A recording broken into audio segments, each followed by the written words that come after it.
en direction de l'Afghanistan, le prince Harry pense beaucoup à sa mort.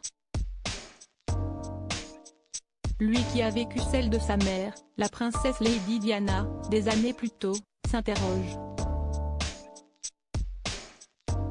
Que signifierait-elle?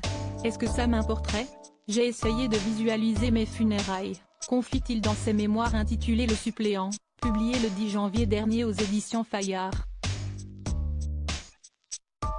S'agirait-il de funérailles officielles? Des funérailles privées? S'interroge-t-il pendant son vol. Mais très vite, le futur duc de Sussex pense à la presse et s'imagine les gros titres écrits sur son décès. Au revoir, Harry. Traqué depuis toujours par les tabloïds, il se dit, si je meurs en Afghanistan, je ne verrai plus ces gros titres mensongers, je ne lirai plus toutes ces affabulations honteuses me concernant. Lui qui, plus d'une fois, a fait la une des gros titres pour ses frasques se demande, quelle image laisserai-je derrière moi? Une image taillée pour l'histoire? Pour les journaux? Eh bien se souviendrait-on de moi tel que j'étais vraiment? Hanté par le souvenir des obsèques de sa mère, il écrit, Willy marcherait-il derrière mon cercueil? Et grand-père et papa? Supérieur à supérieur Harry et Meghan Markle, Martha Louise de Norvège, Juan Carlos. Ces scandales qui ont marqué le Gotha en 2022. Prince Harry révèle avoir tué 25 talibans avant son départ. Celui qui n'est pas encore marié à Meghan Markle quand il s'engage dans l'armée doit déjà penser à ses biens. Mon testament?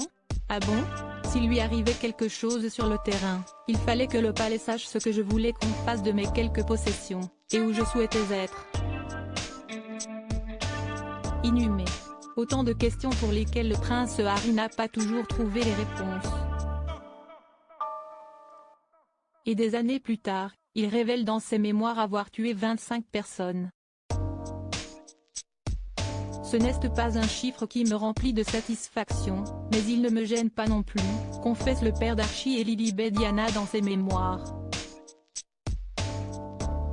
Je me suis donné pour objectif, dès le premier jour, de ne jamais me coucher en doutant que j'avais fait ce qu'il fallait, tirer sur des talibans et uniquement sur des talibans, sans civils à proximité, explique le prince Harry qui voulait rentrer au Royaume-Uni vivant, mais surtout avec sa conscience intacte en ayant tué des méchants avant qu'ils ne puissent à leur tour tuer des gentils. Crédit photo, Bac Gris du SA.